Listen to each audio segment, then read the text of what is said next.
Okay, we should be live. Yep, we're live. Alright, we're live. It's working. Yep, we're live. Okay, here we go.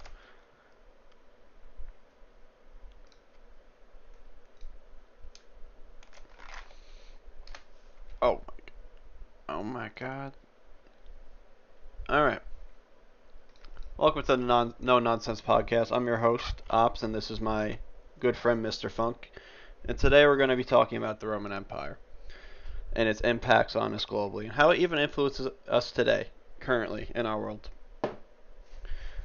To start off, I would like to talk about the current borders that we currently have in Europe and how even an empire that's older than Christ still affects our borders today, cultures and influences, and the impact that even someone like Julius Caesar had on an entire population that we are today.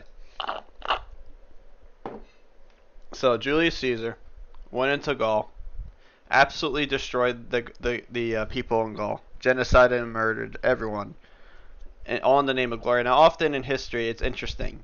We look at people like Mao Zedong, Adolf Hitler, and quite other large amounts of dictators, and we often view them in a very evil way, as we should. But we often look at Julius Caesar as this absolutely brilliant general, which he was a brilliant general. He was a brilliant tactician and strategist, but we often perceive him as someone that's glorious, and we tend to lightly look over Roman history, which tends to be a very brutal genocidal history. Which it's very interesting. I've always asked myself, um, is this how we're going to view someone like Mao Zedong or Hitler in 200 to 300 years now? You know, when that generation of people that survived the Holocaust are completely gone, and it's just two or three generations down. Are we gonna view them in a different light? What do you think on that, Mr. Funk?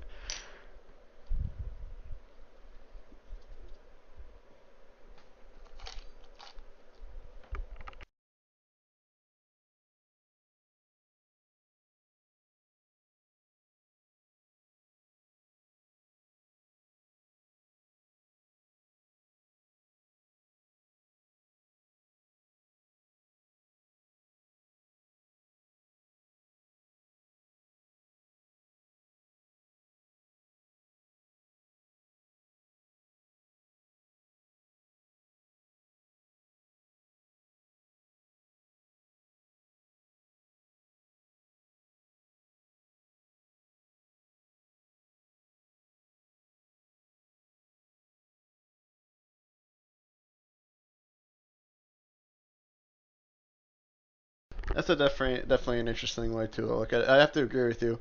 I feel like as your obligation as a Roman citizen, you had to do everything in your power for the glory of Rome. I think it's a very justified viewpoint. But do you think someone like, I guess, nah, I don't know, at that point. But I do have to agree with you. Like when Caesar went into Gaul and he expanded all the territory and pretty much took over like a lot of Western Europe, pretty much all of Western Europe that we know, even Iberia. It really is impressive. So someone at his stature and how really this was like ancient times and how they're able to pretty much go into almost completely foreign land and kind of just decimate everyone. It's pretty interesting. Um,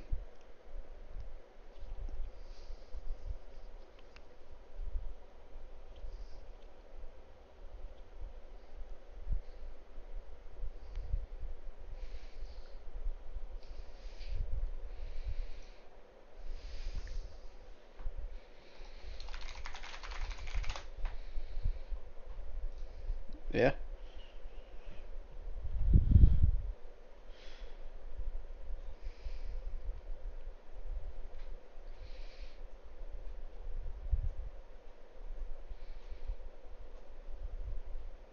yeah. I mean, they really had the idea of like submit or be absolutely annihilated. Which I mean, at the time, that was kind of everything.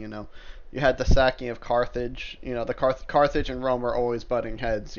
Historically, that was always something. They were always at each other's throats. They despised each other, and everyone knew whoever was going to win, it was just going to get completely annihilated. But I mean, that was the nature of the game. That was the nature of the world. It was eat or be eaten. It was a ruthless world.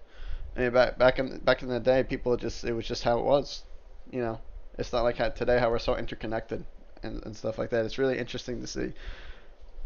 It really is fascinating. You know, it's definitely crazy to think that someone like Julius Caesar was able to achieve so many. Just like it's just crazy when you look at the numbers. So we don't know if these numbers are accurate. Obviously, the victors write history. A lot of the time, they tend to dramatize what really happened. Same thing with the losers. Losers tend to dramatize, but from the Roman texts and um, knowledge that we know, Julius Caesar killed an estimated million to 2 million Gauls, which is insane. Because just to think of those numbers, that's literally a whole genocide of back in those days, pretty much an entire population. Like that isn't a, that's like full genocide because most of them were rather enslaved because Rome was a massive slave economy, or they were either killed because most of them probably wouldn't even follow the Romans. I mean, the word barbarian, it's actually funny. The word barbarian actually comes from the Romans. It was to describe how it sounded to them. So the Romans, the Germanic language sounded like bar. So they ended up coming up with the word barbarian. That's actually where that word comes from, barbarian. It comes from the Romans.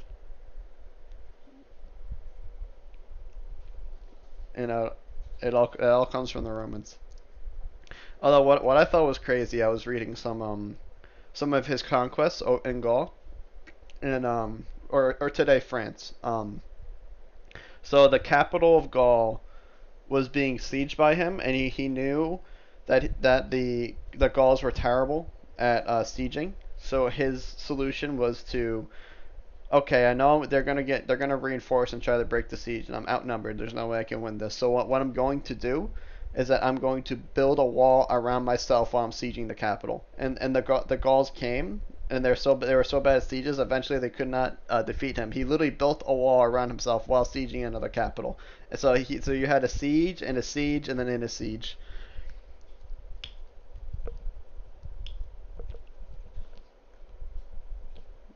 Literally siege on siege and then a siege. And then despite the odds, Julius Caesar was able to actually defeat all of them, which is crazy. Julius Caesar was a very interesting man to say the least. Do you know he had epilepsy? Yeah. Only so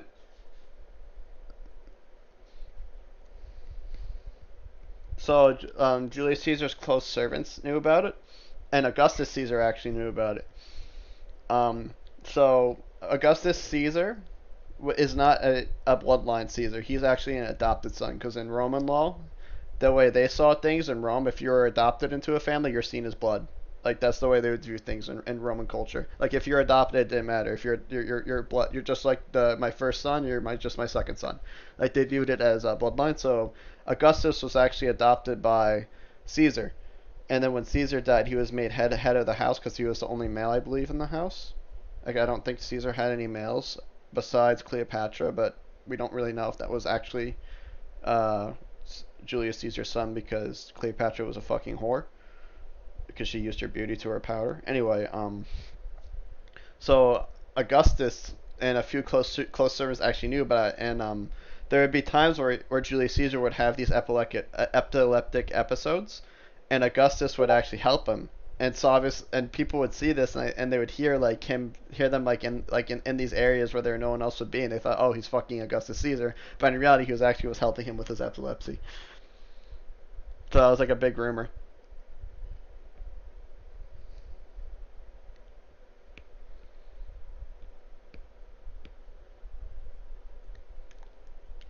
I don't know because we never. Uh,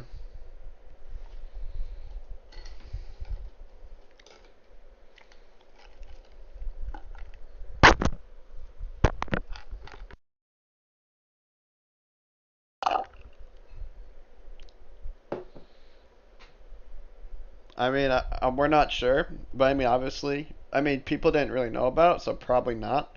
But I could definitely see as something like after the fact, after Gaul, and like after Gaul, he probably and Iberia because he was in Iberia too. He was in Spain. After seeing like all of like that death and destruction because he also fought on the front lines with his troops. He wasn't no coward general. That's one of the reasons why like when he was assassinated, like the entire like Rome really went into a civil war. It was like not only were the legions infuriate like they were just furious that they this great man that plundered all these victories, made them got them all these riches and that literally fought on the front lines with them, were just killed by the Senate. Um, it's crazy. It's crazy to say the least. And if you look at a lot of like the Roman gear that they use, like for example, the Roman gladius is actually a derivative of the Iberian sword in Spain. Because the Romans thought, oh wow, this sword is really really good. Let's take it and let's make it into our own stuff. When they went to Greece and they went to the Corinthians, they saw the aqueducts. They're like, oh, let's take the aqueducts and make it ours. And then when they went to Spain, also Greece, they also got stuck by a bunch of pilas. Oh no, well not pilas, javelins. And like, oh, let's make pilas now. If you actually look at a lot of like what Rome is known for, they actually took those ideas from like varying peoples around them, and they actually ended up making it their own thing better. It's pretty cool.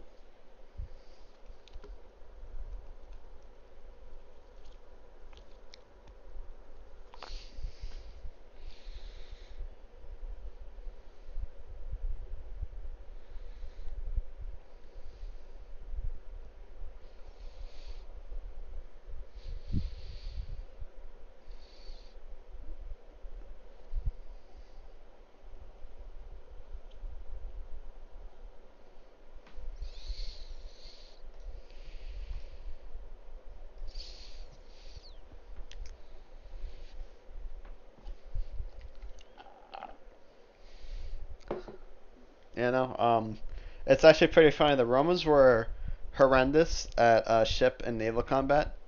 Like they're absolutely awful at it. So when they're fighting Carthage in the Punic War, all of a sudden, this is the story of how the Romans were able to build ships and how they were able to copy the Carthaginians. So one day a fisherman was fishing. All of a sudden, he stumbled upon this boat, this Carthaginian boat that just happened to wash on shore that was completely undamaged and like just empty. And then the Romans ended up taking that boat, reverse engineering it, and then making like Carthaginian equivalent ships to like face the Carthaginians in naval combat. It's kind of crazy. Completely. Nope. It came from the Carthaginians. A Roman fisherman, stumbled on this completely washed up boat that was just on the shore of Rome, and the Romans took it, reverse engineered it, and boom, they had the concept of actual good ships. And then it's actually pretty crazy. The Romans were so bad at naval combat, they came up with like these massive boarding planks that on the front of these ships there were these big planks with a big at the end of it with like a big like hook almost, and it would clamp down on ships. And the Carthaginians actually thought it was hilarious at first. They were like, "Oh, this looks ridiculous. Like we're gonna absolutely mop the floor." And then as they're getting closer, the Romans they slammed down these planks and they just turned naval combat into land combat, which is what they were masters at, and completely decimated the Roman navy. Yep. You know, it's it's uh it's crazy. The level of innovation the Romans showed was unbelievable. And then even during the Punic Wars, it's interesting that the Romans they really feared like losing, like they feared losing more than actual death itself. If you look at the numbers from like Hannibal, when Hannibal was like running like crazy in the middle of like mainland Rome, burning everything, and like killing like I think he like won 3 or 4 decisive crazy battles against the Romans. Like if you look at the casualty rates of the Romans, I think it's like 6-1, and it just did not matter. Like by those standards, like any civilization would have collapsed, and the Romans literally just refused to.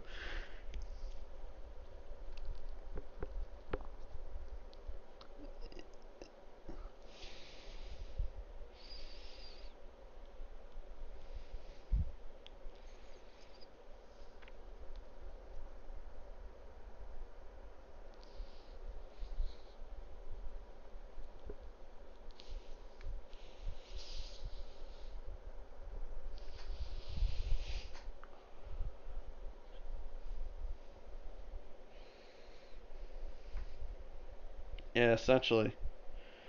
Like, I think the casualty rates are like, I think it's over like 700,000 or 800,000 in the first Punic War. It's very high. Like the Romans took like a majority of the casualties and still just didn't surrender. Like when Hannibal was like running rampage in Europe, he actually I'm sorry in Europe in Italy, he gave multiple like surrender conditions to Rome, and Rome really just refused to surrender despite losing 3 or 4 battles beforehand. And they lost in like the hundreds of thousands, the Romans. That's the even crazier part. And they just refused to surrender, the Romans. They really they feared, because also they're a very God-fearing people, so they viewed surrender as like going against the gods. So if they surrendered, they viewed it as going against the gods. And the Romans had like a very very big emphasis on just don't surrender and God fearing. I feel like that's a big part to play by it, because if you look at the numbers, it really is astounding. Any ancient civilization would have collapsed by then, but the Romans just kept throwing wave after wave after wave of legion, and it just and Hannibal was so brilliant, but it just didn't matter. There's only so many fucking troops you can kill.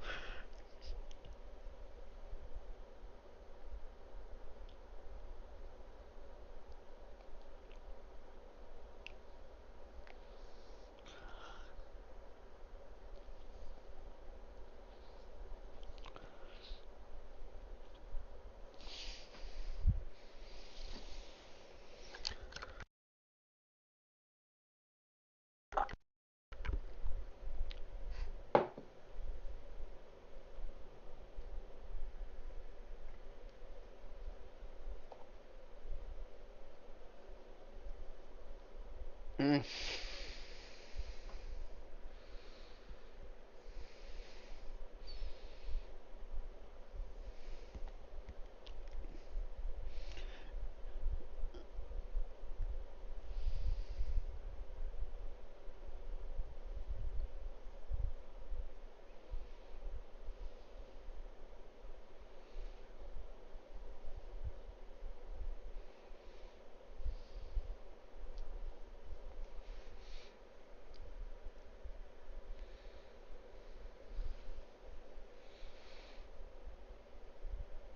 Yeah, it's crazy to think. What if the Romans had guns?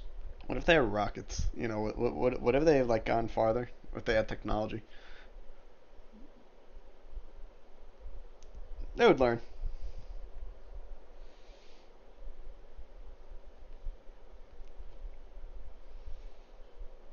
Yeah, they did. Yeah, only ballistas and like that's it. Really, I think ballistas actually came from the Romans, which are like big crossbows essentially. Um,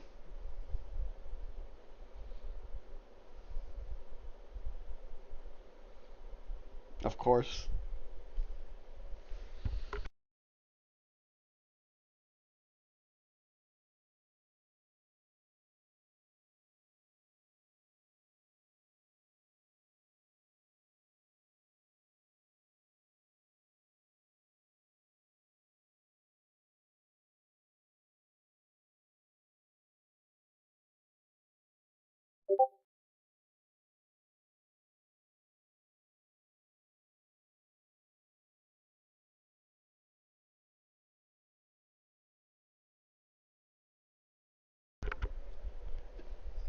Yeah, I think it was just called the Claw of Archimedes. I believe that was the name of it. I think it was actually, yeah, he actually named it after himself.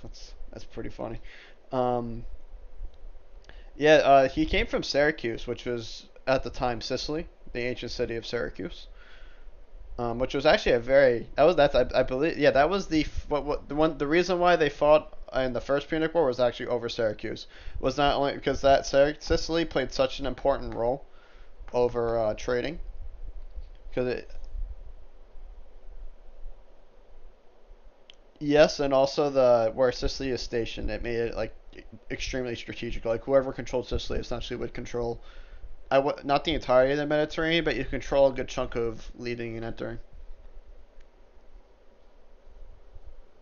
Yeah, yeah, it's Sicily. It's an island, and it's at the bottom of the boot. So it really that's one of the reasons like they fought, and it's actually crazy if you look at like all the political schemings and stuff that happened by the Romans, because the Romans, I believe, what happened, the Romans kind of saw this threat of Punic, and then they saw Punic pressing like their already allied states that were on Sicily. So the Romans like preemptively went into Sicily and invaded some parts of Sicily like preemptively, and then that ended up causing a Carthaginian response because Carthage also had a lot of like aligned cities that were in their own sphere that was getting invaded by the Romans. That's what kind of jump started the whole First Punic War. If you actually look at the numbers, like over like 1 million people, and even in ancient history, have like died fighting over the island of Sicily, which is really just crazy to think. Because think of how small populations were back in the day. It's really crazy to look at those numbers. It's like they were killing each other at like such massive rates, and to think this wasn't with bombs, planes, missiles. This was just with just swords and some sort of crude long range weaponry like catapults or not even trebuchets, more catapults. I believe the trebuchet didn't really come to like late Roman era or like yeah, really late Roman era during like the Middle Ages.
Yeah, it's it's crazy. What also interests me is during Nero's time.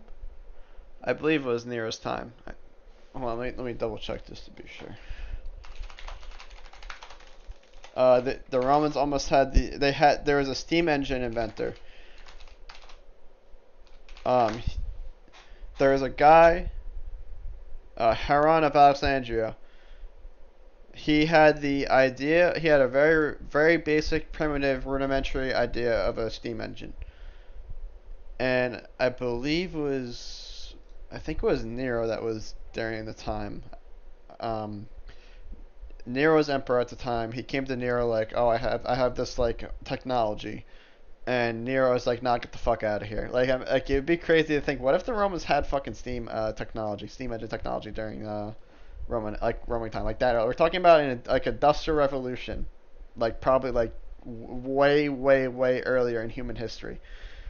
Like imagine the level of technological scale we might see now, and the way based like the differences of maps too, because like there's no Anglo-Saxon culture, there's no Britain, there's no like modern day France. There probably is a modern day Germany, but it's completely different than what we know today. France probably would be actually a part of that modern day Germany if modern day Germany did exist, but a completely different Germany than what we know now. Um, we see more of like a Roman culture, and even in the Middle East, everything in a lot of the Middle East used to be mainly Greek. So imagine like the entirety of like Turkey also. Instead, it's not Turkey anymore. It's like some Anatolian like Greek name. It's very interesting. Like the complete course of history could have possibly been changed by one man, that's what it is at the end of the day. It's really is just one thing that changes the course of something. It's interesting.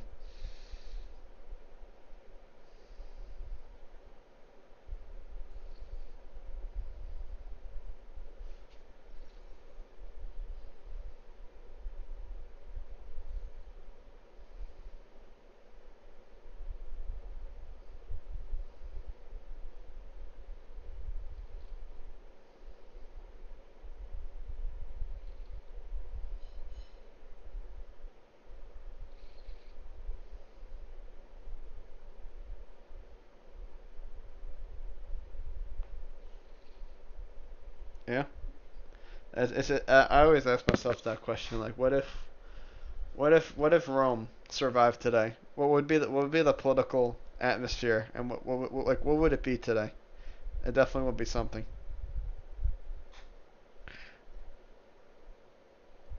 But getting back to Julius Caesar and him, I find it very interesting. Do you think he was as brilliant as they say, or do you think a lot of his stuff has been dramatized and over exaggerated by authors? Because think if you look at the Civil War, his supporters came out. Augustus Caesar won the Civil War, Mark Antony won the Civil War, so they're able to kind of skew history in their view. Do you think it's heavily skewed? Do you think Julius Caesar was as impressive as our books and texts say?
Right.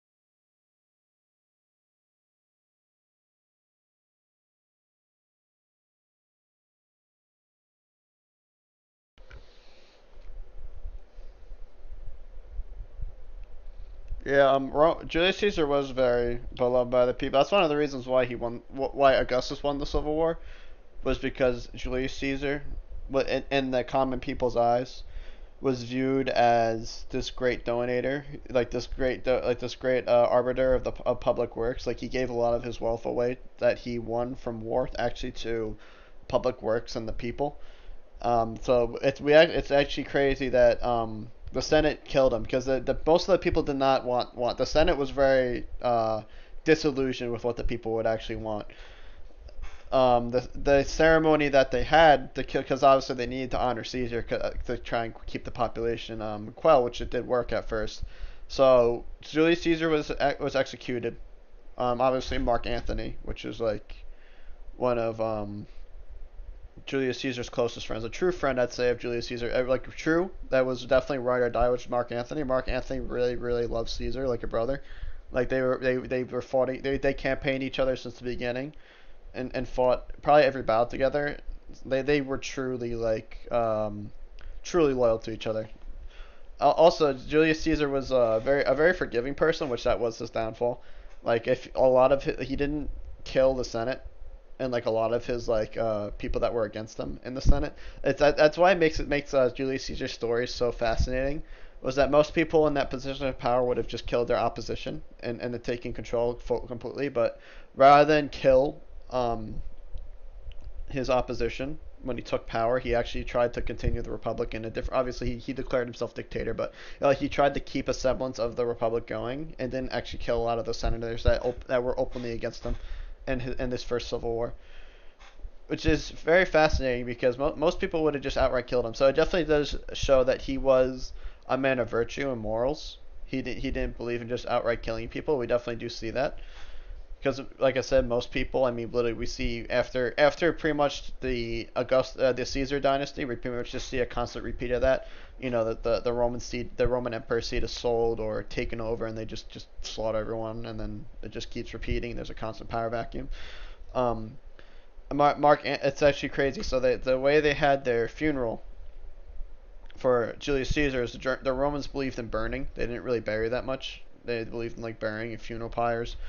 So Mark Antony and the Senate, they agreed, okay, let's stop the civil war so we can keep Rome stable for the good of Rome. Mark Antony's like, yeah, of course, of course. So the Senate and Mark Antony, they all eventually they got together. They have this big funeral pyre for Julius Caesar. As they're burning Julius Caesar, people are throwing in bracelets, necklace, gold, like all their personal belongings, pieces of furniture. Like people were so enthralled by the death of Caesar, like they were just they couldn't believe it that their beloved Caesar got killed. And then like the Senate, they held up the knife and they said, "This is the hand that killed like this is the knife that killed your dictator." And oh boy, the tyrant. This is the knife that killed the tyrant. And oh boy, that did not age well for the Senate because the people started rioting. And then also Mark Antony also said to the people that just to start the civil war, they killed your beloved Caesar. This is them, and then he ended up leaving. Um, and the people got so enraged that they picked up his body, and they're like, this fucking fire is not big enough. Let's go. So they go to the Pantheon.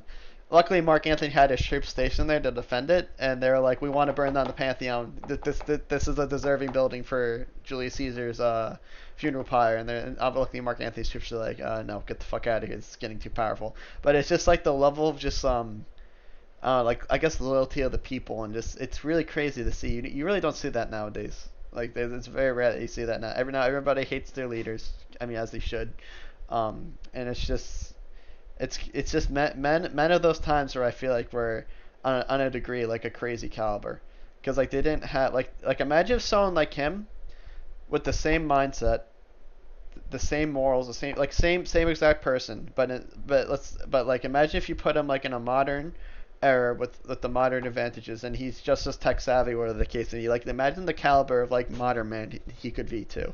Like they even were such great men at such like I'd say by our standards completely primitive times. You know?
Yes. Yeah, I don't think I see anyone that any of our leaders today that I'm willing to do that to the extent to. None of them deserve it. Like at the level of caliber Julius Caesar was definitely incredible. And to think like Like what did they have in the ancient era to look forward to? Like life was not great at all during those times. It really like compared to like we live in such a amazing era. We're so fortunate to be born in an age where we really don't have to worry about too much war. Next to nothing really. War in the modern era is mainly just proxy wars between two big countries. So if you're born to a first world country that's rich, anywhere in Europe for the most part, besides like the Balkans, even then it's not terrible in the Balkans. We kind of fucking solved all those problems over there. Um, just poor, I guess. But even then, if you're born somewhere in the West, you're not born in an absolute poverty-stricken, terrible part of the world. I honestly have a pretty decent life comparatively back in the day. Let's say you're born to Rome. Your life is let's say you're born a male. Your life expectancy is probably 30 years old because you're most likely gonna die of some disease. If you survive childbirth and you survive your youth, you eventually join the military because that's what most Roman citizens did, unless you lived in the city. But even then, a lot of the people that were in the city still joined. You don't die of disease. You don't get stricken with some fucking illness. You join the military, and now you go campaign for. I'd say you probably join up around 18, 19. If you're in good shape, you go campaign for 5 to 7 years, and let's say you somehow survive campaigning, you get to live most likely the 35, 30 was the average age, average mortality rate. So you get to live the last 5, 7 years of your life working your own farmland. That was pretty much the average life of like a if you lucked out. Most of the time you probably would have just died campaigning. So the level of quality and living standards back in the day really was nothing. Yet you had so many people that came from those eras that really did not have that many advantages, like Julius Caesar, like Augustus Caesar. You had these brilliant people that were able to really just pretty much be immortalized and really just do absolutely outstanding things for their time. Again, like literally the quote, "I came, I saw, I conquered," came from Julius Caesar because he came, he saw, and he did conquer.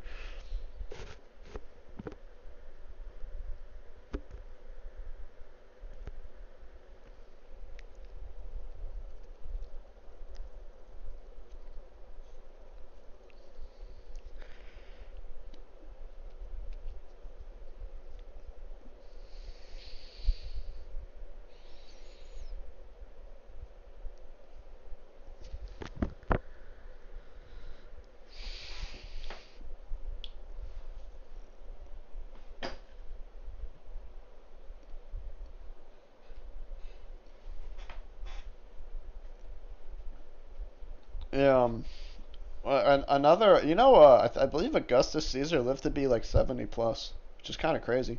I think 76 is the exact number, which is actually like crazy.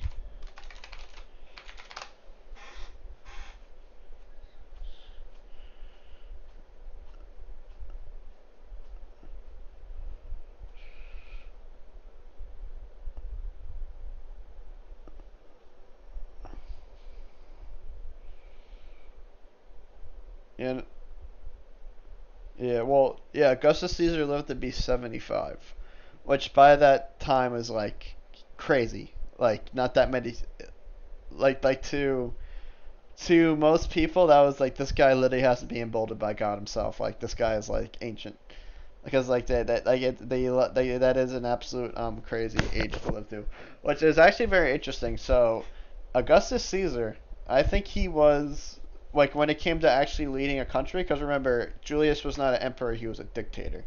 He was, it was still a republic. Like Augustus was a pretty freaking impressive administrator. Like he really knew how to run a country.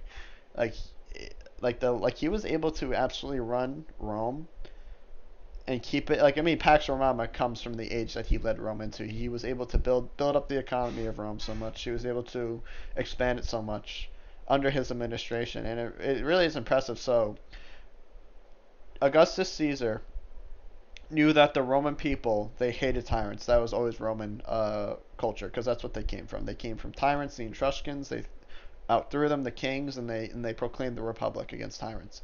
So the Roman people actually did not like tyrants or the idea of a king. It was very anti-Roman. Like having a king was like very anti-Roman. So he came up with the emperorship, and Augustus was smart. So he actually called himself. He never called himself the emperor, Augustus. He called himself the first citizen. And he also said that I'm only going to be emperor to fix things, and when I fix things, I'll step down. But obviously, he never stepped down. He just kept saying that. So he was very smart, and Augustus understood that when he dies, people will forget him. So if you actually look at the influence of Augustus, it's interesting. So a lot, like for example, August and July. July is named after Julius, and August is named after Augustus. The Roman, if you look at like what Augustus did, and like a lot of what we use today actually came from Augustus being so obsessed with that I don't want to be forgotten, that he ended up renaming and changing a lot of stuff and doing this and that. It's very interesting, like because Augustus feared being forgotten. It was a fear of his.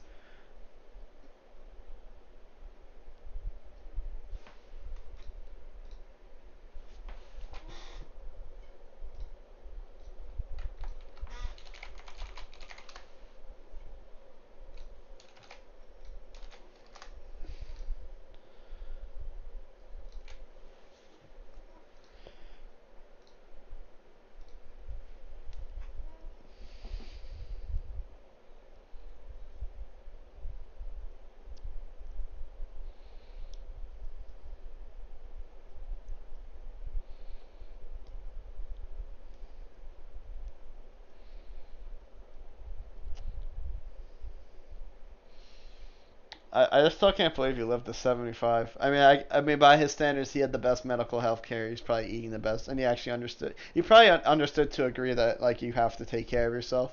Like he didn't he probably didn't understand. Obviously, there was no germ theory or anything like that. But he probably understood to agree like if you're dirty, something's gonna happen to you bad.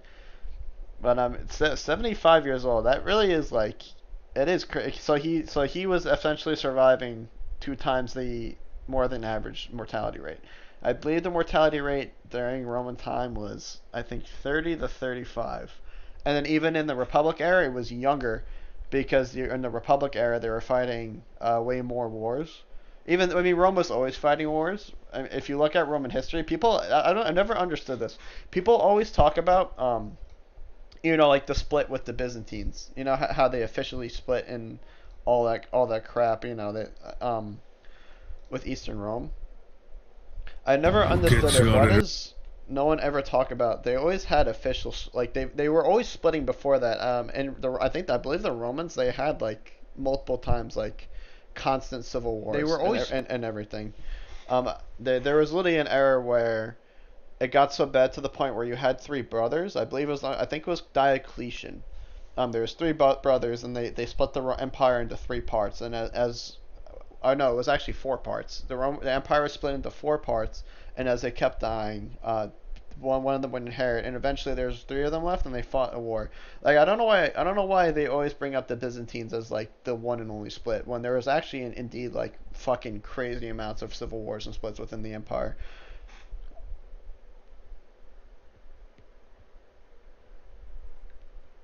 Mm.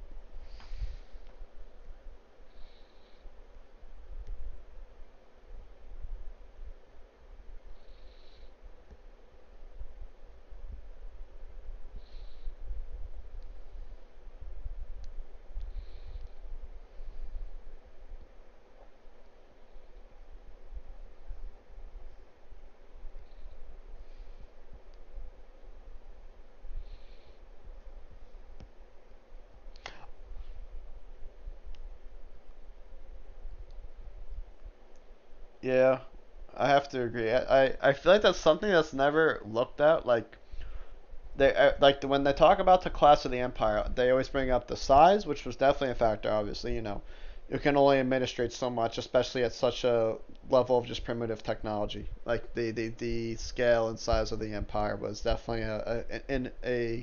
a determining factor. But they never bring up the multiple civil wars. I mean, it got to the point where the Praetorian Guard was literally auctioning the seat of the emperor to the highest bidder.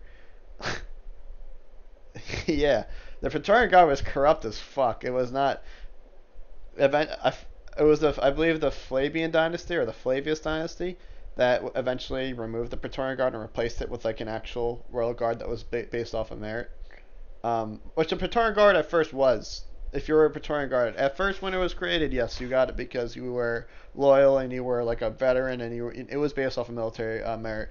But eventually, it just got so corrupt to where the Praetorian Guard eventually became like a seat. Like you would pay, like rich houses and families would pay for that seat, and that ended up being the most powerful position because those were the only guys that would be armed to the teeth next to the emperor besides like his generals.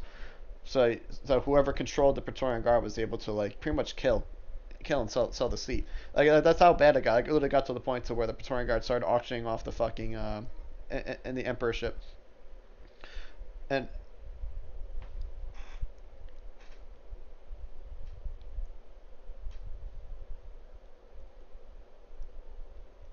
oh, it weakened the empire a lot because it just created so many power vacuums and just instability within the empire. It definitely, and that's another thing that's not brought up often either.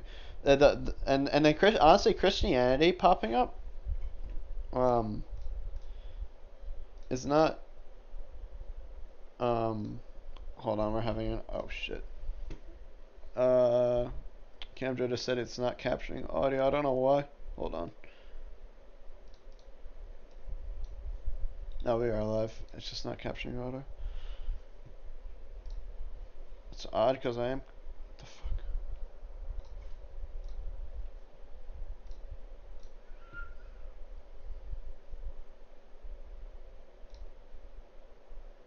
That is, that's agitating.